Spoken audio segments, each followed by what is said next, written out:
I wasn't some distant cousin or long-lost friend. I was her brother, the person who held her hand after her first heartbreak, who paid half her rent when she lost her job, who drove 3 hours in a snowstorm just to help her move apartments, twice. And now I was reading a message from her like I was a stranger. Hey, just wanted to let you know the guest list is finalized and we had to make some tough cuts. Hope you understand. Love you. Tough cuts? I stared at the message, blinking. Surely this was a mistake. Surely my sister Emily didn't just exclude me from her wedding? I called our mom immediately, heart pounding. She answered cheerfully, like everything was perfectly normal. Hey, sweetheart, what's up? I didn't waste time. I just got a message from Emily. She says I'm not on the guest list. There was a pause, just long enough to confirm my worst suspicion. Oh, honey, she sighed, using that patronizing tone she always used when trying to make me feel like I was overreacting. It's just a wedding. Don't make a big deal out of this. Just a wedding? I'm her brother, I said, calmly but firmly. How am I not invited to my own sister's wedding? She made a dismissive tisk. It's not personal. They had to keep the guest list small. I clenched my jaw. Mom, I just saw her Instagram post. She invited 150 people. Another awkward silence, then a forced laugh. Well, you know how expensive these things can get. Maybe she thought you wouldn't mind skipping this one. Wouldn't mind? I reminded her of everything I'd done for Emily, how I'd always shown up, always been the support system she leaned on, but it didn't matter. My mother just sighed and told me not to be so dramatic. That's when something inside me shifted. After years of forgiving, swallowing hurt, and being the understanding one, I realized I didn't owe anyone my silence anymore.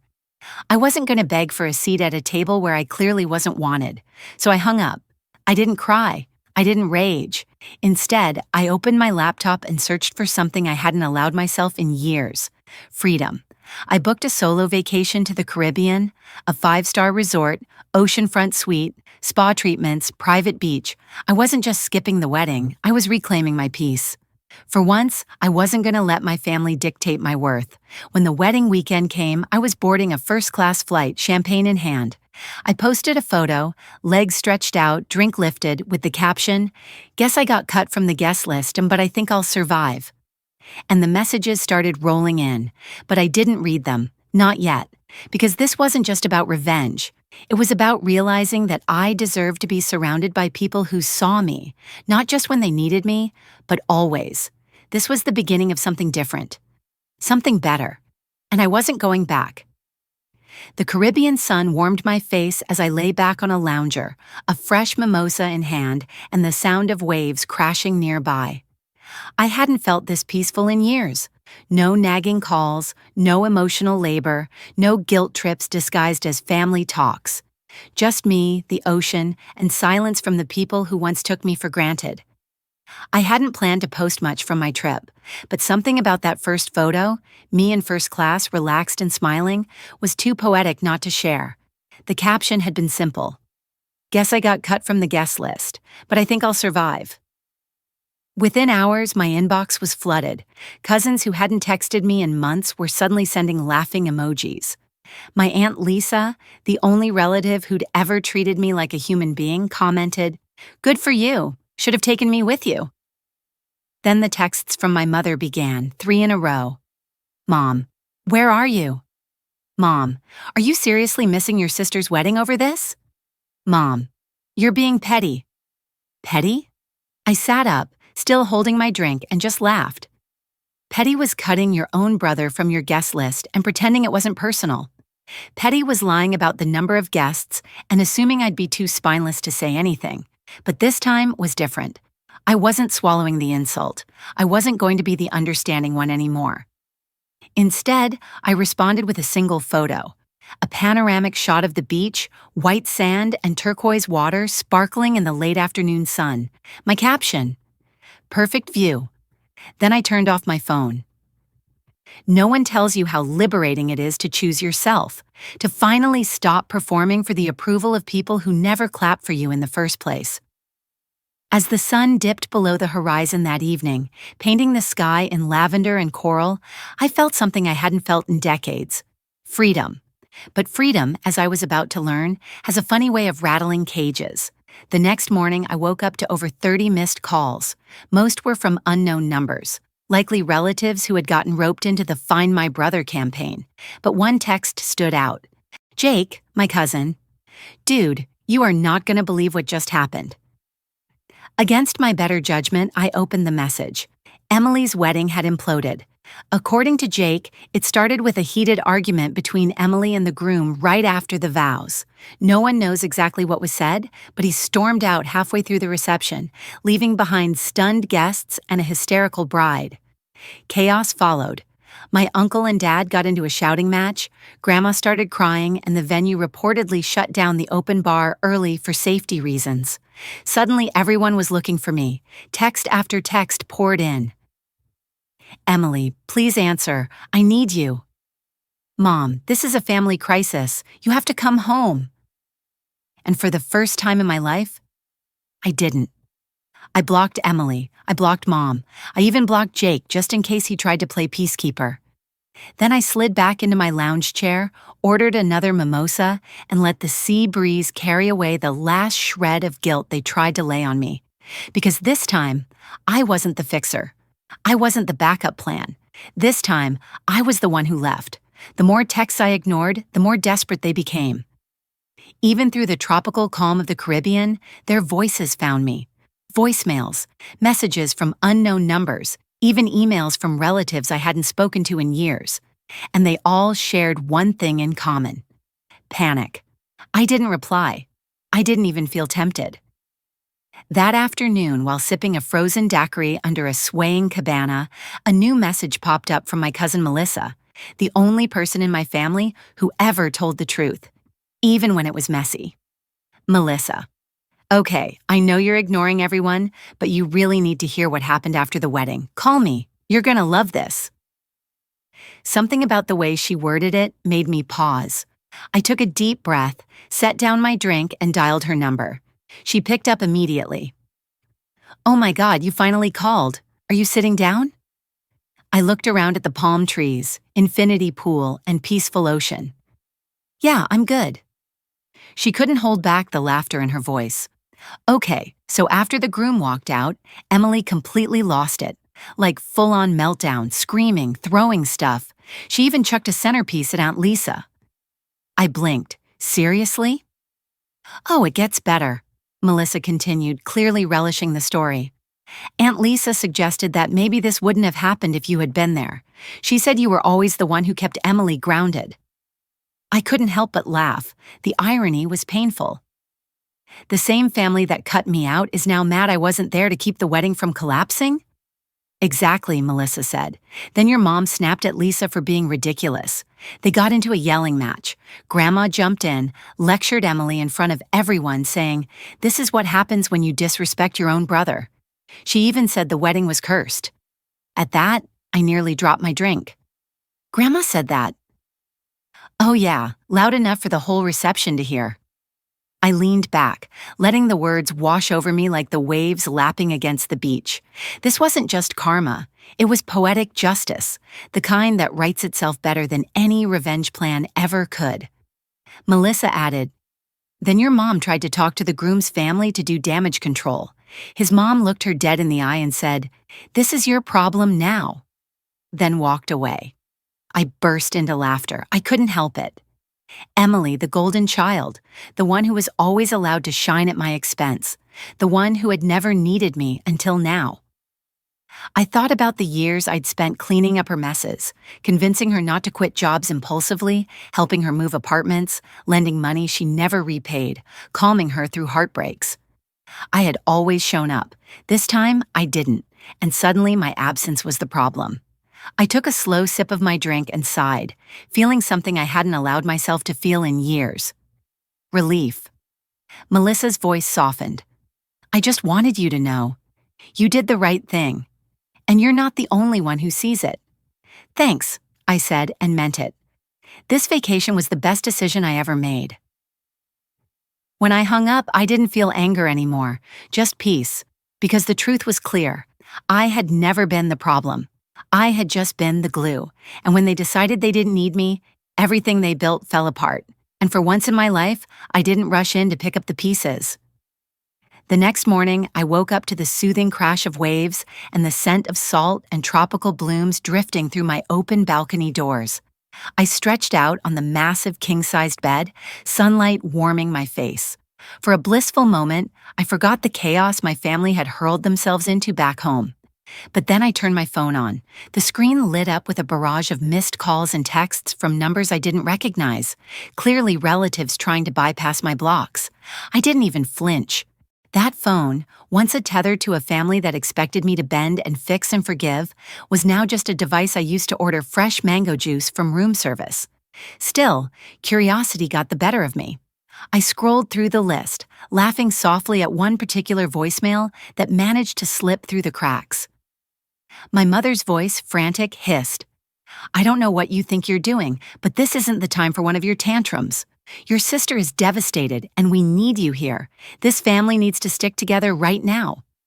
I rolled my eyes and deleted it. Then came another, Emily, crying.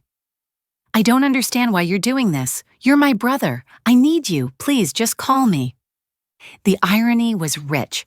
I'd spent years begging for emotional crumbs from these people, years of showing up, of giving without question. But the first time I drew a boundary, the first time I put me first, it was suddenly me who was selfish. That's when I noticed a text from Melissa.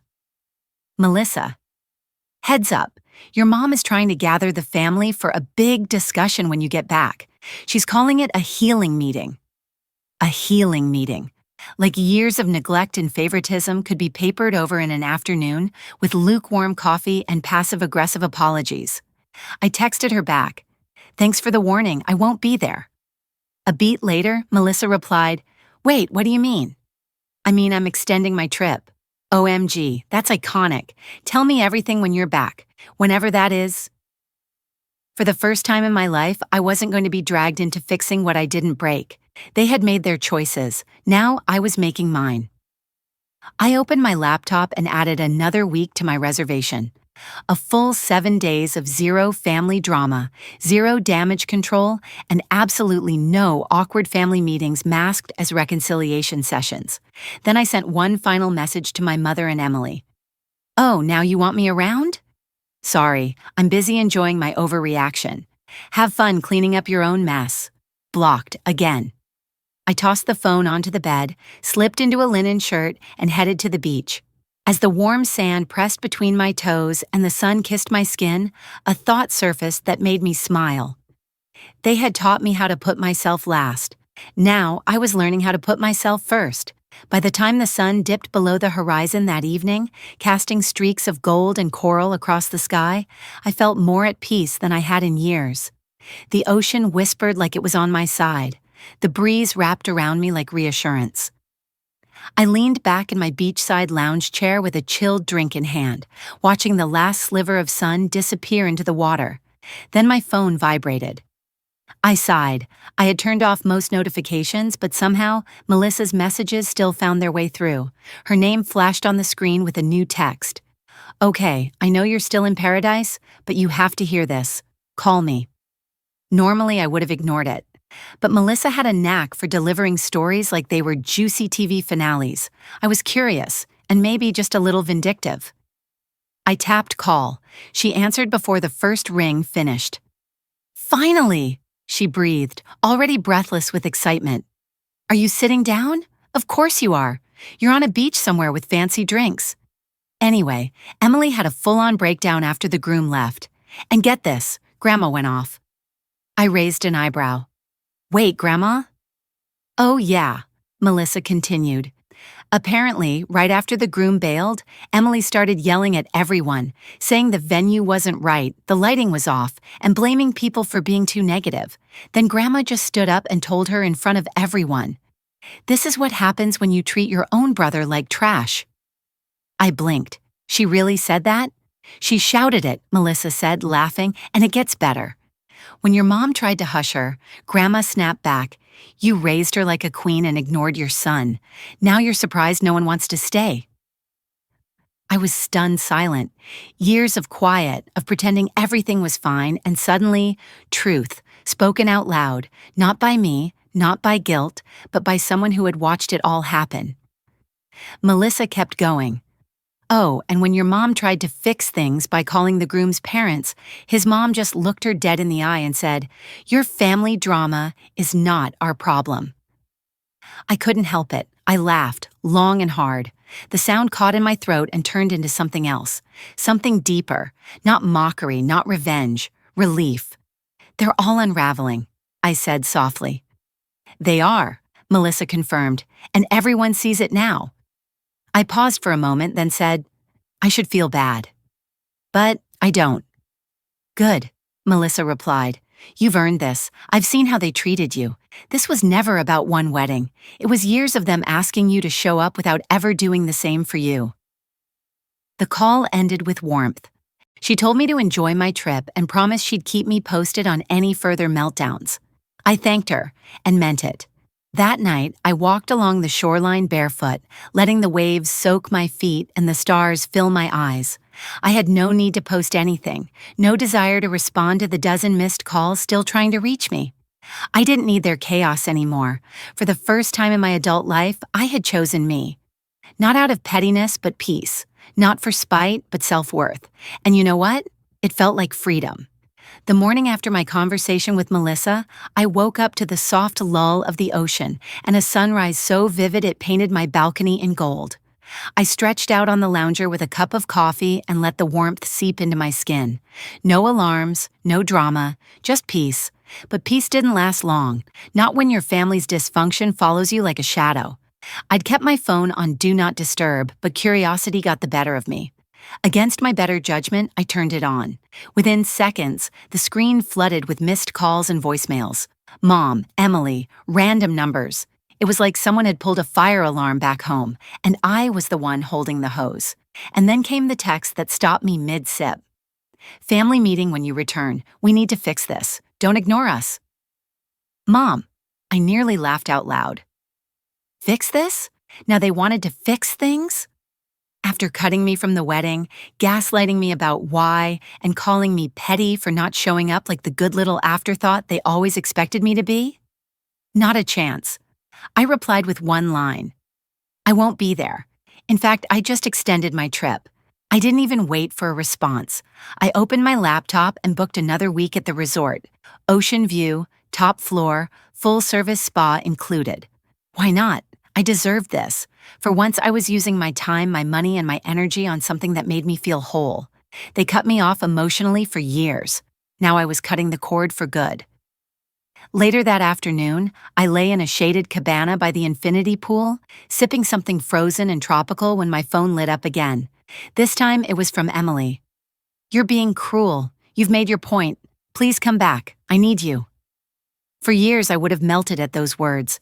I would have come running like I always had after her breakups, her career mishaps, every time she needed her older brother to fix the mess. But now, I looked at her message the way you look at a fire that's already burned itself out. No more fuel here. I didn't respond. I just set the phone face down and ordered another drink. By evening, I'd scheduled a massage, a private sailing tour for the weekend, and a dinner reservation under the stars. Every moment was a declaration. I matter too.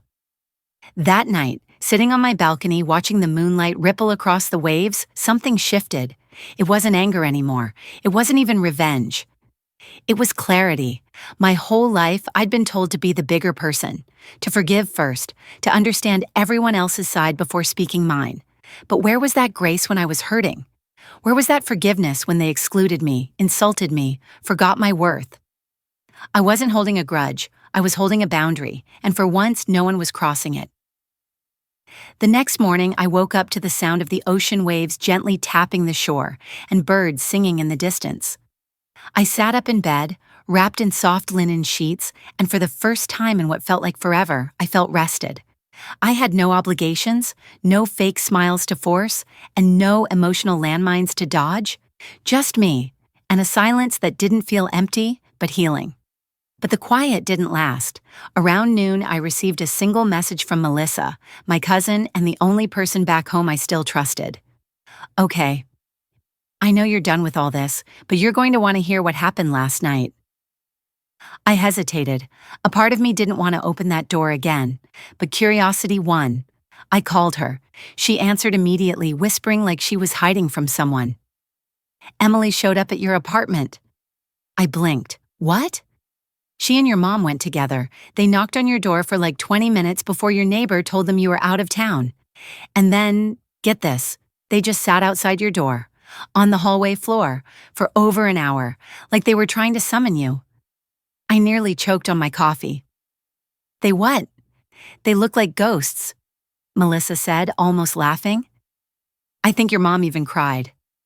Of course she did, I muttered. Probably more tears than she ever shed when she skipped my wedding.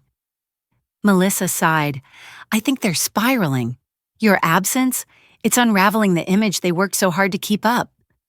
There was that word again, image. That was always the priority, wasn't it? Not love, not honesty, just the facade. And Emily? I asked. She's trying to spin it like this is all just a misunderstanding, but people aren't buying it anymore. Even Aunt Lisa told her she messed up. I leaned back in my chair, letting Melissa's words wash over me like the ocean breeze. So what do they want now? I asked. They want you to come back, she replied quietly. They're planning some kind of family dinner, a chance to talk, make things right. But they don't get it. No, I said flatly. They really don't. Because this wasn't about one wedding or one missed invitation. This was about years, decades of neglect, favoritism, emotional manipulation. This was about never being seen unless they needed something, about being the fixer, the silent supporter, the background character in their perfect family movie. And I was done playing that role. Melissa stayed quiet on the line for a moment. I just want you to know, she said softly, that I see you, I always have. Tears burned behind my eyes, but I didn't let them fall. Thank you, I said. Really. After we hung up, I walked down to the beach alone. I let the waves crash over my feet, cold and grounding. I stood there for a while, thinking about how far I'd come, not just miles away from home, but emotionally, spiritually. I wasn't running away anymore. I was standing still in my own space. For once, the world could spin around me without pulling me down. They could beg, they could cry, they could try to rewrite the story. But I was the one holding the pen now. 2 days later, still basking in the quiet power of peace, I received a new message. This time, not from my family, but from the groom's mother. Yes, Emily's ex-fiancé's mother. It came through Facebook of all places, just a simple message. I know things must be strange right now, but I wanted to tell you something. I almost didn't open it. I figured it was more damage control, another attempt to guilt me, another relative trying to keep the peace. But I read it anyway, and I'm glad I did. She went on to say that she had long noticed the family dynamics, that during the engagement period, Emily had become more controlling, more concerned about optics than connection, that she always spoke about how the wedding would look, not how it would feel, and that, weeks before the wedding, she'd seen a side of Emily she didn't like, entitled, dismissive, constantly name-dropping accomplishments and comparing everything to others, including me. She wrote, she seemed obsessed with proving she was the star of the family. Your name came up more than once, and not kindly. I couldn't believe how bitter she sounded about you simply living your life. Then came the twist. She told me that her son, the groom, almost called off the wedding a month ago.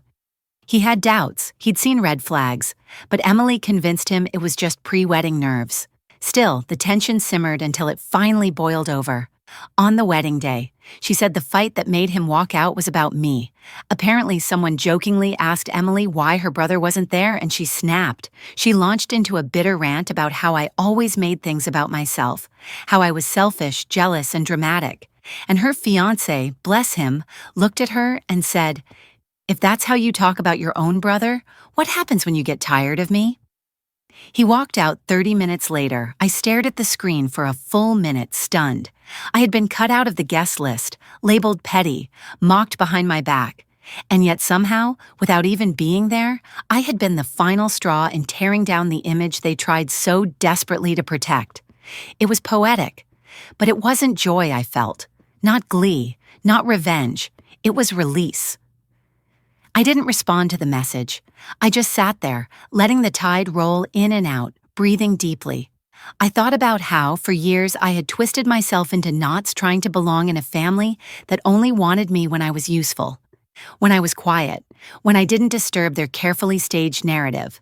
But this was the end of that story. I wasn't the villain. I wasn't even the hero. I was free. That night, I watched the sun set from the edge of the infinity pool, a drink in my hand and peace in my chest. My phone buzzed once more. It was Melissa. "Just so you know, Grandma said you're the only one in the family with real backbone. She's proud of you." I smiled, heart full. For the first time in my life, I didn't need their approval. I had my own, and it was enough. At its core, this story isn't just about a wedding gone wrong. It's about choosing yourself after years of being overlooked, manipulated, and emotionally sidelined by those who were supposed to love you most. It's a reminder that family isn't just about shared blood, it's about mutual respect.